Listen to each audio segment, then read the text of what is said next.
Môžeš nám ich priblížiť, možno konkrétnejšie? Skúsim si trošku pomôcť, takže len veľmi technicky Exim Banka poskytne financovanie ukrajinským partnerom v hodnote 77 miliónov eur.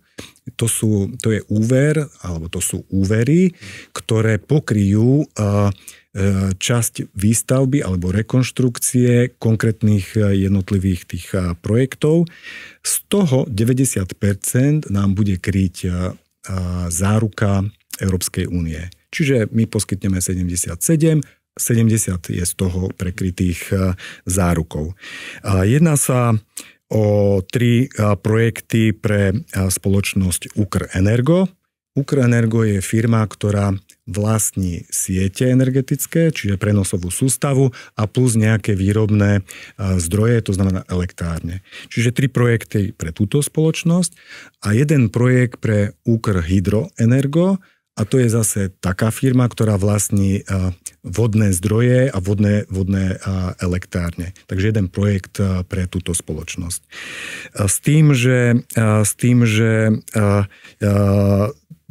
tieto projekty sú o oprave a výstavbe x kilometrov vedenia, k oprave a výmene transformátorov a podobných veľmi špecifických záležitostí.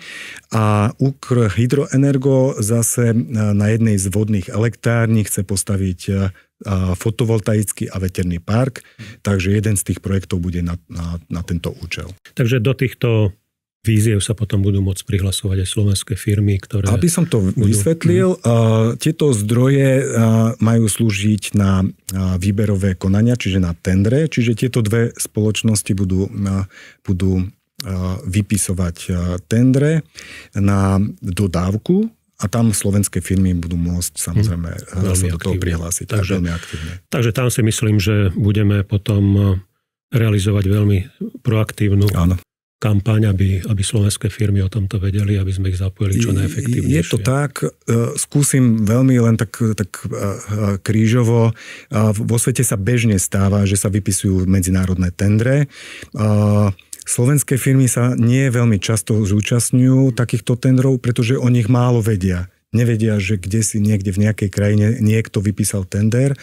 No a toto bude takisto medzinárodný tender, ale my, keďže vlastne budeme zabezpečovať to financovanie, tak budeme veľmi aktívne pomáhať pri informáciách slovenskej podnikateľskej verejnosti, že tieto tendere sa vypisujú, že také a také podmienky je nutné splniť, kde sa môžu získať informácie o tendroch, že kde je možné v podstate podať tú žiadosť a podobné detaily. Plus súčasťou financovania je aj zložka, ktorá bude financovať technickú asistenciu, to znamená, že prípravu týchto tendrov. Prípravu týchto tendrov bude zabezpečovať niektorá zo slovenských spoločností, ktoré sa na to špecializujú a financovanie tejto časti bude prevádzkovať Summers, čiže vaša organizácia. Áno, to je vlastne súčasť tohto projektu, že Slovenská agentúra pre medzinárodnú rozvojovú spoluprácu sa zapojí do realizácie tohto projektu, predovšetkým tej predprípravnej fáze. A plus grantovej zložky, čo je tiež dôležitá súčasť. Áno. Z tých